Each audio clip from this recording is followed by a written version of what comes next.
ભગવાન જાગેશ્વર મહાદેવ અને કુંભેશ્વર મહાદેવની પ્રાર્થના કે ખૂબ આગળ પ્રગતિ કરે અને ખૂબ આગળ વધે એવા સાધુ તરીકે કુંભનાથ મહાદેવને મારી પ્રાર્થના. અને આ ગામનો તો લગભગ ઘણા પરિચય છે, કારણ કે ગયા વર્ષે કુંભનાથ મહાદેવના સાનિધ્યમાં ભગવાન શિવની કથા હું કરી ગયેલો. મનસુખભાઈ વાવડીવાળાના તરફથી આયોજન હતું, પણ સુંદર આયોજન.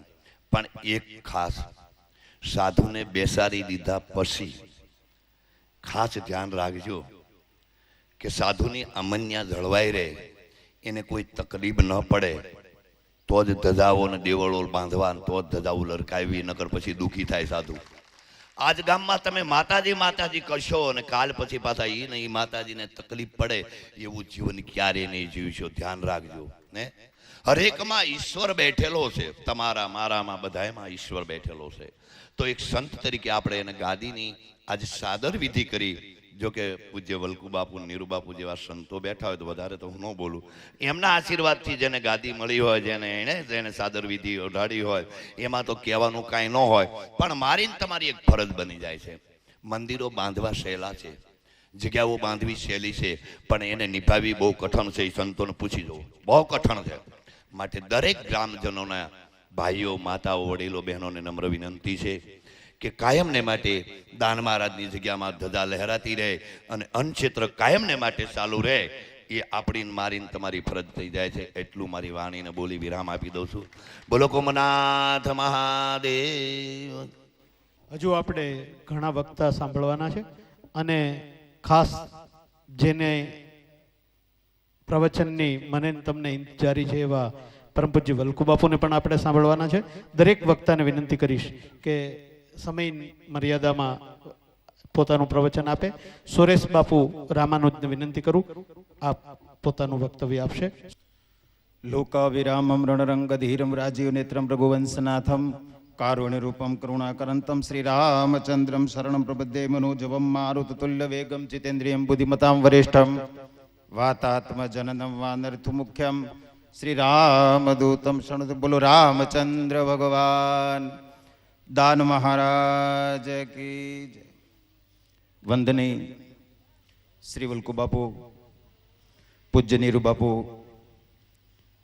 આ જગ્યાના મહંત શ્રી જ્ઞાનશ્રીદાસ, અન્ય મંચ ઉપર બિરાજેલા દરેક સંતો, દરેક વડીલો, બહારગામથી પધારેલા મહેમાનો, દરેક માતા બહેનો અને બાળકો, આપ સૌના હૃદયમાં પરમ તત્વ પરમાત્મા બિરાજી રહ્યા છે. તેમને સુરેશ બાપુના વંદન. આપ સૌને જય સિયારામ. રામચરિત માનસમાં એક ચોપાઈ, નરતનુ સમ નહીં કવને વેદી જીવ ચરાચર જાચત તે. રામચરિત માનસની સુંદર મજાની ચોપાઈ. નરતનુ સમ નહીં કવન એવું વેદી જીવ ચરાચર જાચત તેહી. 84 લાખ યોનિમાં ઉત્તમમાં ઉત્તમ કોઈ દેહ હોય, કોઈ શરીર હોય તો મનુષ્યનું છે. બીજા બધા દેહો તમે જોવો છો 84 લાખ યોનિના, કોઈ ખીલે બંધાઈ ગયા, કોઈ પાણીમાં તરે, કોઈ આકાશમાં ઉડે, કોઈને મન બુદ્ધિ સ્વતંત્ર નહીં. પણ પરમ કૃપાળુ પરમાત્માનું એક ઉત્કૃષ્ટ ઉદાહરણ એટલે માનવ. અને એ માનવીના રૂપે આજે આટલા બધા સંતોની સમક્ષ આપ સૌ બેઠા છો, આપ સૌ પાન કરી રહ્યા છો, આપ સૌ દર્શન કરી રહ્યા છો. એવા સંતો અહીં બિરાજમાન છે. શા માટે? એટલા માટે તમારા ગામની અંદર એક એવું ચેતન, પત્રિકા જોઈ 200 વર્ષ પહેલાની વાત, સુરા બાપુ કે એને પરમ કૃપાળુ પરમાત્મા જે તત્વ છે, જે મહાદેવ છે, એ રૂબરૂ મળ્યા અને એમનો બેરખોન માળા આપી. 200-225 વર્ષ થયા. માનવું પડે, હો માનવું પડે, શંકા કોઈ કરતા નહીં. ગીતાજીમાં કહ્યું છે યજ્ઞસ્વ શ્રદ્ધાનસ્વ સંશયાત્મા વિનશ્યતિ. શંકા કરશો તો તકલીફ પડશે. કારણ કે નરસિંહ મહેતાને ત્યાં પરમાત્મા આવ્યા હોય અને 52 કામ કરી ગયા હોય એ તમે માનો છો. મીરાબાઈના ઝેરના કટોરા પી ગયા હોય તો એ તમે માનો છો. ગોરા કુંભારને ત્યાં આવી અને માટલા ઘડી ગયા હોય એ આપણે માનીએ છીએ. અરે કલિકાલ 200 વર્ષની વાત જુદી, હજી હમણાં 25, 50, 75 વર્ષ પહેલા પરમાત્મા પધાર્યા. ક્યાં નથી આવ્યા? ભગવાન આવે છે, પરમાત્મા જરૂર પધારે છે, પણ આપણામાં એ શક્તિ હોય તો પરમાત્મા પધારે છે. આપણું ભજન હોય તો ભગવાન પધારે છે.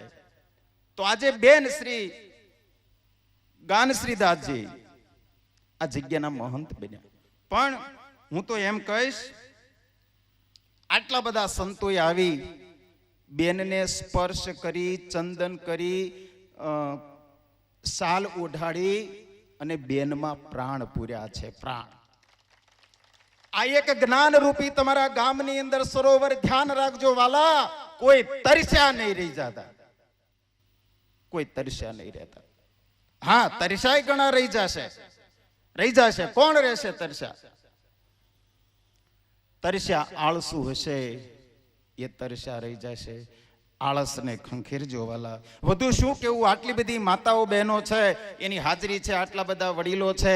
મારે રામચરિત માનસ ભાગવતજીની કથા અને દરેક જગ્યાએ બસ એટલું જ કહું છું માતાઓ બહેનોને, મારે એક જ સંદેશ કલિકાલની અંદર કે બહેનો શણગાર ખૂબ સજજો. કોઈ ના નથી. આ જમાનો છે બ્યુટી પાર્લરનો. શણગાર સજો, કોઈ વાંધો નહીં, પણ સંસ્કાર વગરનો શણગાર છે ને એ દુઃખ દેશે, દુઃખ. એટલે માતાઓ બહેનોને મારે કેવું છે કે આવા સરસ મજાને તમારા ગામની અંદર આ જગ્યાની અંદર વાલા, બેનના હૃદયની અંદર તમારી જગ્યા થઈ જાય એનું ધ્યાન રાખજો વાલા.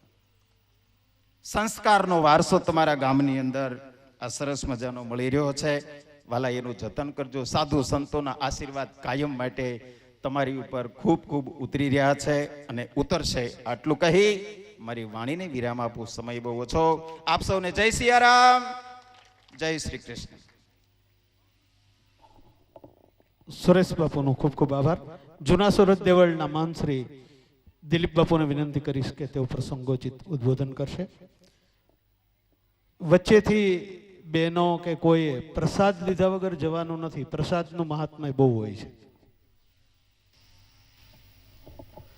પ્રસંગમ મજરમ પાસ આત્મનમ કવયોગ વિદુ શૈવ સાધુ સુકૃતા મોક્ષમ દ્વારમ અપાવૃતમ. પૂજ્ય વલ્કુ બાપુ, પૂજ્ય કિશોર બાપુ, પૂજ્ય ભરત બાપુ, પૂજ્ય નીરુ બાપુ, પૂજ્ય જ્ઞાનબા, પૂજ્ય કચ્છથી પધારેલા સંતો તેમજ અન્ય સંતો, પધારેલા સર્વ ભાઈઓ બહેનોને જૂના સુરત દેવળની જગ્યાના મહંત તરફથી જય સિયારામ. આ જે શ્લોક છે એમાં એનો અર્થ એવો થાય છે કે પ્રસંગમ મજરમ પાશ આત્મનમ કવયોગ વિદુ શૈવ સાધુ સુકૃતા મોક્ષમ દ્વારમ અપાવૃતમ. આપણા સંસારિક જીવનમાં આપણા જે માતા પિતા, પુત્ર આદિની સાથે જેવું હેત હોય તેવું હેત સંત પ્રત્યે રાખવાથી મોક્ષો દ્વારા અપાવૃતમ, મોક્ષનું દ્વાર ખુલ્લું છે. ઋગ્વેદમાં એવું કીધું છે, હે ભગવાન અમારા જીવનને ઉન્નત કરજો. કઠોપનિષદમાં એવું કીધું છે, સહનવ વવસ્તુ, અમારા સૌનું ભલું કરજો. આપણા એવા સરસ ભાગ્ય છે, આપણા ઉપર ઠાકરની એવી દયા છે કે આપને પૂજ્ય જાજરા બાપુ, પૂજ્ય દાના બાપુ ચલાળા, પૂજ્ય વિષમણ બાપુ પાળિયાદ, પૂજ્ય રતા બાપુ મોરડી, પૂજ્ય સુરા બાપુ પાડરસિંગા, પૂજ્ય લોમ બાપુ ધજાળા, પૂજ્ય અનેક એવા કાઠી સંતો આપને ઠાકરે આપ્યા છે, પૂજનીય સંતોના. અને એ સંતોના આજે અખંડ વાહક છે જે બ્રહ્મ સ્વરૂપ પૂજ્ય સંતો અહીંયા બિરાજે છે. આપણે એ સંતોને એવી પ્રાર્થના કરવી કે અમારા ઉપર જે કૃપા દ્રષ્ટિ છે એથી વિશેષ કૃપા દ્રષ્ટિ રાખજો. ખાસ કરી અને બેન શ્રી જ્ઞાનશ્રી બેનને એ એટલું કહું છું કે બેન, તમે અમારા પરિવારનું જ નહીં, બાકી સમસ્ત કાઠી સમાજનું ગૌરવ છો અને આપે તો ખૂબ ગૌરવ વધાર્યું છે એવા. અને સાથે સાથે બેનને યાદી આપું છું કે આપણે ગેબીનાથની પરંપરામાં આપણા ગેબીનાથના આશીર્વાદ છે કે જે આ પરંપરાના સંતો મહંતોના સાનિધ્યમાં રહે, આવે કે એમના ચરણમાં રહે, એમને ગેબીનાથ સવાયા રાખે છે.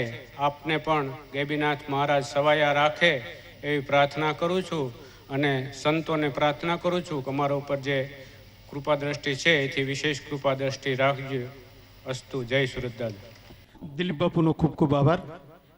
માતાજી આત્માનંદજી માતાજી બચાવ કચ્છથી પધાર્યા છે, એમને પ્રસંગોજિત ઉદ્બોધન માટે વિનંતી કરીશ.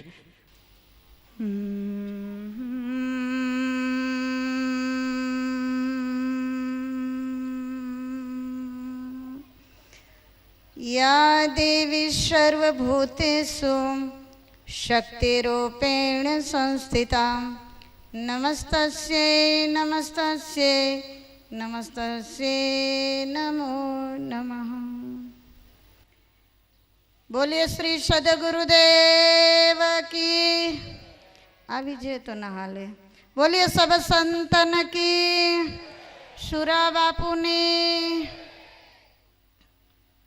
મુદ મંગલમય સંત સમાજો, જો જગ જંગમ તીર્થ રાજો. એવા જંગમ તીર્થ સમા પૂજ્ય સંતો વલ્કુ બાપુ, સતાધાર શ્રીના મહાશ્રી, સુરત દેવળના મહાશ્રી, તેમજ બધા સંતોના નામ વિદિત નથી, પણ મંચ ઉપર ઉપસ્થિત સર્વે સંતો, અમારા સુપ્રખ્યાત એવા દામનગરથી પધારેલ કથાકાર શ્રી, તેમજ જેના થકી આપણે અહીંયા આજે આવવાનું થયું છે એવા મારા પરમ મિત્ર બેન કહું, જે કાંઈ કહું તે પૂજ્ય જ્ઞાનેશ્વરી દાસજી, તેમજ સર્વદ્વારેષુ દેહિષ્મેન પ્રકાશ ઉપજાયતે જ્ઞાનમ યદા તદા વિદ્યા દ્વિવિધ સત્વમિત્યુત. જેની હૃદયરૂપી ઇન્દ્રિયોમાં આજે જ્ઞાન, વૈરાગ, વિવેક પ્રગટ થયેલા દેખાય છે એવા આ ગામના સર્વે સજ્જન ભાઈ બહેનો, બહારથી પધારેલા સર્વે મહેમાનો, આપ સર્વ શ્રીના હૃદયમાં બિરાજમાન પરમાત્માને મારા કોટી કોટી વંદન. સૌ પ્રથમ તો હું કચ્છમાંથી આવું છું, ભચાઉથી. શ્રવણ કાવડિયા ધામ, મારું નામ આત્માનંદજી છે. આજે આપના ગામની અંદર આવી અને આજે મને ખૂબ આનંદ થયો છે. જ્ઞાનેશ્વર દાસજીને તો મને અનુભવ છે, મારી સાથે ખૂબ રિયાઝ છે. 2-3 મહિના હમણાં નર્મદા પરિક્રમા પણ હું જ કરવા લઈ ગઈ હતી. હરિદ્વાર દર વર્ષે મારી કથા હોય છે, 12 વર્ષ થયા, એમને પણ લઈ ગઈ હતી. હમણાં હજી ફેબ્રુઆરીની અંદર ભવ્ય સંત સંમેલન ચાચાપર ગામ મારી જન્મભૂમિમાં કરેલું, ત્યારે માતાશ્રી પણ 15 દિવસ રોકાયેલા. એ તો મારી સાથે જ મારે ત્યાં જ એમને રાખવાના હતા, ભચાઉ. અને મેં કીધું 2 આશ્રમ છે, આપ આ સંભાળો, દસ્તાવેજ કરી દઉં તમને. પણ એક વાત ધ્યાન રાખજો, તમારા ગામની અંદર પગ મૂકીનું ક્યારું નિરીક્ષણ કરી રહી છું રાત્રે પણ. આમ તો કાઠી દરબાર અને બાપુનું નામ લઈ તો પણ આજે તો ભલે બાપુનું ગામ છે, પણ મેં શિસ્ત જોયું છે આપનું, એટલે મને એક શ્લોક યાદ આવે છે. અહીંયા કોઈને બીડી પીતા જોયા નથી, તમાકુ પીતા ખાતા જોયા નથી. હા, ધન ભૂમિ ધન ગામ હૈ, ધન શ્રોતા ધન દેશ, જ્યાં હરી ચર્ચા હોત હૈ નિયમ પૂર્વક હંમેશ. આજે આ ગામ ધન્યબેનનું છે, યાદ રાખજો. આજે હમણાં શોભાયાત્રામાં જ્યારે સંતો ભક્ત પરંપરાની અંદર ભગવાન કે મને પુકાર કરવા વાળા કોઈ જોઈ, હું તો હાથો હાથ જે જોઈએ તે ઝેર પીવા પણ ભગવાન હાથો હાથ જ આવ્યા હતા. તો પારો દેવા તો આવે, એમાં કઈ મોટી વાત નથી. અને સંતોના ઝેર પીએ ને ભગવાન. આજે હાથો હાથ જેને પારો દીધો છે અને એમની આપણે પાદુકા, એમનું પૂજન, એમના લઈને આપણે અહીંયા આવ્યા છીએ. એમની અહીંયા જ્યારે સ્થાપના કરી, સુરાપુરા એને કહેવાય. કે જેને, કારણ કે બાકી તો બધું જ શક્ય છે, ભક્તિ જ અઘરી છે ભાઈ. અને જેને ભક્તિ કર્યા એના જે નામ છે. ત્યારે આ નાની ઉંમરની અંદર હું પણ 14 વર્ષની ઉંમરમાં સાધુ થઈ છું, 12 વર્ષ જંગલમાં રહી છું, ગોવિંદ બાપુ બધા આવી ગયેલા છે. પણ સો કુલ ધન્ય ઉમાસુનું જગત પૂજ્ય સુપુનીત રઘુવીર પરાયણ જહી નર ઉપજહી વિનીત. જે કુળની અંદર આવી દીકરીઓ પ્રગટ થાય, કોઈ સંત પ્રગટ થાય, કોઈ સુરો પ્રગટ થાય, તો એમ કીધું છે 7 પેઢી સુધી એને તર્પણ કરવું નથી પડતું. આજ આપ ધન્ય બની ગયા છો. કાઠી દરબાર યાદ રાખજો, આપના પરિવારનું, અમારા માતાજી આજ સુધી નાનું કુટુંબ હતું, યાદ રાખજો. હવે વસુધૈવ કુટુંબ કા, હા, હવે વિશાળ, હવે તમારા કુટુંબની દીકરી નથી રહી, હવે અમારા પરિવારમાં આવ્યા છીએ, હવે ગાદી સોંપી છે. યાદ રાખજો, ગામની જવાબદારી વૈધી છે. હા, અને એ તમને દીપાવશે, તમને એમને દીપાવજો. એક દિવસ જેમ જલારામનું નામ ક્યાં જવું છે, તો કે વીરપુર. વીરપુર કોનું? તો કે જલારામનું. હા, એવી રીતે જ્યાં જ્યાં સંતો બેઠા છે ને ત્યાં તીર્થો બન્યા છે ભાઈ. તો આજે આ માતાજીને હું બચપણથી ઓળખું છું, જેનું ભજન, એને એક પ્રેમ હતો, મારી સાથે તો રહેતા જ હતા, મારા પરિવારમાં જાઓ. જો ભાઈ પોતાના રત્નોને જે ઓળખી શકે ને, પેલા એ નહોતું, સાધુ કુટુંબથી બહાર ભાગતા હતા વલ્કુ બાપુ.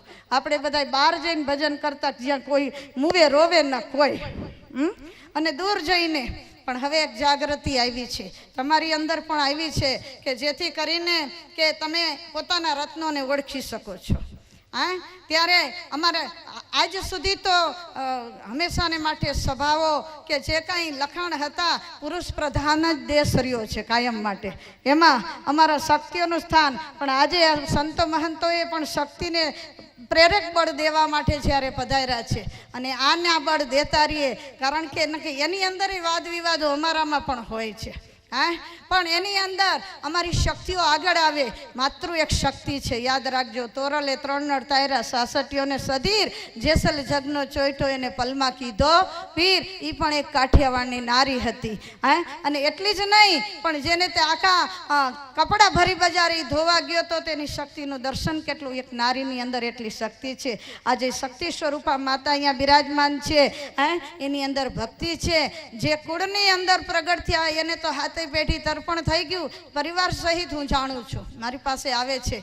પણ આજે આપ ગામ ધન્ય થઈ ગયા છો. હા, અને આજે હું હજી કાલે હરિદ્વારથી કથા કરીને આવી છું. એક કલાકે મેં આરામ નથી કર્યો, પણ એના પ્રેમના ખાતર મારે આવવું પડ્યું છે. 5 મિનિટ તમારે એમ કે, કારણ કે મારી પાસે 15 દિવસ જ્યારે રહ્યા, તો એને એમ થયું કે મારા મોસાળમાં, ભાઈ મામાનું ઘર તો આમાંય પ્રિય હોય ને, મામાનું ઘર કેટલે કહીને દીવો બળે.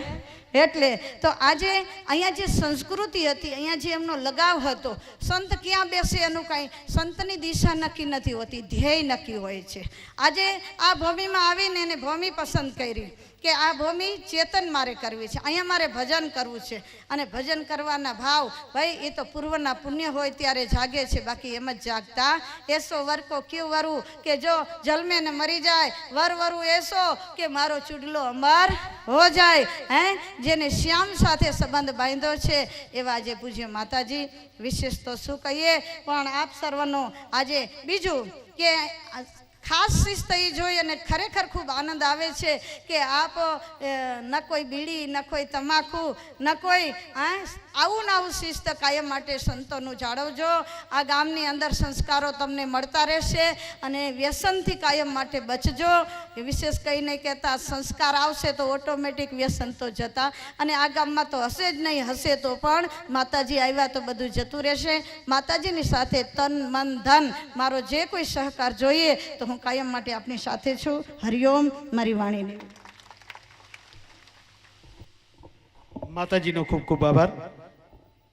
4 સંતોને આપણે જીવ સાંભળવાના છે, એટલે આપણે સમયની મર્યાદાનો ખ્યાલ રાખશું. પરમ પૂજ્ય માતાજી ભક્તિગીરી માતાજીને વિનંતી કરીશ કે તેઓ પ્રસંગોચિત ઉદ્બોધન કરશે. ઓમકાર બિંદુ સંયુક્તમ નિત્યમ ધ્યાયન્તિ યોગિના કામદં મોક્ષદં ચૈવ ઓમકારાય નમો નમઃ. કામદં મોક્ષદં ચૈવ ઓમકારાય નમો નમઃ. દેવાધિદેવ મહાદેવ શૂરકુંભેશ્વર મહાદેવના ચરણોમાં કોટી કોટી વંદન. દાન મહારાજના ચરણોમાં કોટી કોટી વંદન. આજની ધર્મસભાના અધ્યક્ષ, ચલાળા જગ્યાના મહંત, પ્રાતસ્મરણીય, પરમ વંદનીય, શ્રદ્ધેય એવા શ્રી વલ્કુ બાપુ, પ્રખર વક્તા પૂજ્ય શ્રી નીરુબાપુ, શતાધારથી પધારેલા ગોવિંદ બાપુ, અમારી માતાજી કચ્છમાંથી પધારેલા આત્માનંદજી, સુરત દેવળની જગ્યાના મહંત, તેમજ મંચ ઉપર બિરાજમાન અન્ય સંતો, મહંતો, કથાકારશ્રીઓ અને આજે અમારા હસ્તે જેમને ચાદર વિધિ કરવામાં આવી એવા મહંતશ્રી 108 જ્ઞાનશ્રી માતાજી, તેમજ ખુમાણ પરિવાર અને પાડરસિંગાની ધર્માનુરાગી પ્રજા કે જેના હૃદય કમળમાં 33 કરોડ દેવી દેવતાઓને વાસ છે એવા 33 કરોડ દેવી દેવતાઓને મારે વંદન છે. દેવાધિદેવ મહાદેવના તપસ્યાનું ફળ એને કહેવામાં આવે છે રુદ્રાક્ષ. શિવપુરાણની અંદર કહેવાય છે કે હજારો હજારો વર્ષ જ્યારે મહાદેવજીએ તપસ્યા કરી, એ તપસ્યામાંથી જ્યારે ઊભા થયા અને જ્યારે એ ભગવાન રુદ્રના અક્ષમાંથી એટલે કે આંખમાંથી જે હર્ષના અશ્રુ પડ્યા, એ વૃક્ષની જે ઉત્પત્તિ થઈ એનું ફળ છે એ રુદ્રાક્ષ છે. રુદ્રાક્ષ એટલે સાક્ષાત શિવ સ્વરૂપ ગણાય છે કે જ્યારે શિવજી હાજર ન હોય યુગના પ્રભાવે, ત્યારે તમે એ રુદ્રાક્ષની પૂજા કરો, એ રુદ્રાક્ષને ધારણ કરો, એ તમામ સત્કાર્યો તમારા એ શિવજીના ચરણોમાં જમા થાય છે. બાપ, મૂળ વાત ઉપર આવું. પરમ પૂજ્ય સુરાબાપુ એ એવી હસ્તી કે એના માટે કહેવાય છે કે દેવાધિદેવ મહાદેવને કૈલાસના છોડીને મારા બાપ પાડરસિંગાની ભૂમિ ઉપર આવવું પડ્યું છે.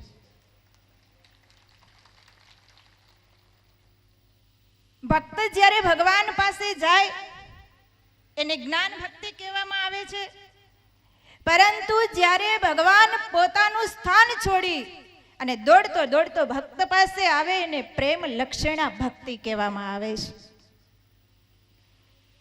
બાપ વિચાર કરો કે પરમ પૂજ્ય સુરાબાપુની એ સ્નેહનો નાતો શિવજીની સાથે કેવો બંધાયો હશે કે દેવાધિદેવ મહાદેવને અહીંયા એ સુરાબાપુની પાસે આવવું પડ્યું છે કે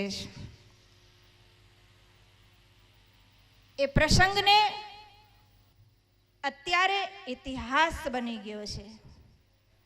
સુરાબાપુએ પોતાના નામને ઇતિહાસ બનાવ્યો છે અને ઇતિહાસ અને નામ માટે તો એમ કહેવાય છે કે નામ બનાના એક બાત है, नाम बनाना एक बात है, नाम को बरकरार रखना दूसरी बात है, लेकिन नाम को इतिहास बनाना वो कमाल की बात है. तो बापुए પોતાના નામને ઇતિહાસ બનાવ્યો છે. એ જ સુરાબાપુના નામ ઉપર આજે આટલી પબ્લિક ભેગી થઈ છે. તો કેવો શિવજીની સાથે નાતો બંધાયો છે. પૂજ્ય સુરાબાપુની જનતાને પણ કોટી કોટી વંદન. એમને પણ યાદ કરીશ કે જનની જણ તો ભક્ત જણ કા દાતાને સુર, નહીં તો રેજે મારા બાપ વાંજણી તારું મત ગુમાવીશ નૂર કહેશ. આવા સંતોને જન્મ આપીએ એ જનેતાને કેમ ભૂલાય આવા પ્રસંગે. આવા ઉચ્ચ કોટીના જીવ એ સમાજની અંદર આવે એ ભક્તિની રાહ ચીંધે છે, એ સેવાની રાહ ચીંધે છે. પણ સંતોને સંતપણા મફતમાં ક્યારેય નથી મળતા. આ એ જ સંતોને અનેક એરણોની ઉપર ચડી અને ત્યાર પછી ઘણના ઘા ખાવા પડે છે અને ત્યારે એ સંતપણા મળે છે. અને ત્યારે કોઈ રામભાઈ જેવો કવિ તરત જ કલમ ઉઠાવી અને લખે છે કે સારી એ સૃષ્ટિ મોરી ઉઠે છે, સારી એ સૃષ્ટિ મોરી ઉઠે છે કે જ્યારે ઋતુ વસંત આવે છે, પણ સારી એ સૃષ્ટિ મલકી ઉઠે છે કે જ્યારે બાપ આંગણે આવા બધા સંતો પધારે છે ત્યારે. સંતો એ ખરેખર સમાજની સંસ્કારનું પ્રતિપાદન કરવા માટે થઈ અને છેલ્લા શ્વાસ સુધી ઝઝુમે છે. એક શેરડીના સાંઠાની જેમ પીલાઈ જાય છે, શેરડીનો સાંઠો પીલાય અને મધુર રસ બીજાને આપે છે. એક અગરબત્તીની જેમ બળી જાય છે, અગરબત્તી બળી અને સુવાસ બીજી પ્રસરાવે છે. એક ચંદનની જેમ ઘસાઈ જાય છે, કારણ કે ચંદન ઘસાય અને એ બીજાને શીતળતા આપે છે કે અહીંયા સંતો પણ એવી જ રીતે બધાની વચ્ચે ઉપસ્થિત થઈ સંસ્કારનું પ્રતિપાદન કરે છે. પણ આ પરિસ્થિતિ એવી છે કે એકવાર સત્કાર્ય કરી લેવા જેવું છે, ક્યારેય પાછો સમય નહીં મળે. એક કદાચ છંદ કયો તો છંદ કે મદના કર મન में छपरे धन में छन छन धन में तुझ वेर वतन में देश धर्म में तू मस्त जीना मस्ताना चित चेत के आना जग में आना जग में आकर फिर मर जाना. બધાને જતું રહેવાનું છે, એક સમય મળ્યો છે તો સત્કાર્ય કરી લેજો આ સમાજ માટે, આ દેશ માટે, આ રાષ્ટ્ર માટે, સનાતન ધર્મ માટે થઈ. કારણ કે અહીંયા ફરી ફારી પાછું આવવાનું નથી. મનુષ્ય દેહ એ મોંઘો મળેલો છે કે જ્ઞાનશ્રી માતાજી એક મીરાબાઈનું સ્વરૂપ છે. જેમ મીરાબાઈએ નાની ઉંમરમાં ભક્તિ કરેલી એમ આ મીરાબાઈ સ્વરૂપા આ શક્તિ તમને મળેલા છે. અને યાદ રાખજો ભક્તો કે સન્નારી ही देश में अभिनव ज्योति हमेशा जलाती है. કોઈ પણ સફળ પુરુષ હોય એની પાછળ એક નારીનો જ હંમેશા હાથ હોય છે. દેવાધિદેવ મહાદેવને એક પ્રાર્થના કરીશ, કારણ કે આપણે તો માગવા માટે હંમેશા ટેવાયેલા છીએ. સમાજ આપણો માગવા માટે થઈ અને મશહૂર છે અને દેવાધિદેવ મહાદેવ આપવા માટે થઈ અને મશહૂર છે. તો હે દેવાધિદેવ મહાદેવ, તમારી પાસે સમાજ વતી એટલું માગીશ કે હે મહાદેવ, તૂટેલું ફૂટેલું ફળિયું દેજે, મેલું ગેલું ફળિયું દેજે, તૂટેલું નળિયું દેજે, કોઈથી નજરાય ના જાય એવું માદળિયું દેજે. કદાચ હે મહાદેવ આટલું ન આપ તો અંત સમયે એક ગંગા જળિયું દેજે. અસ્તુ. ઓમ નમો નારાયણ. જય ભોલેનાથ.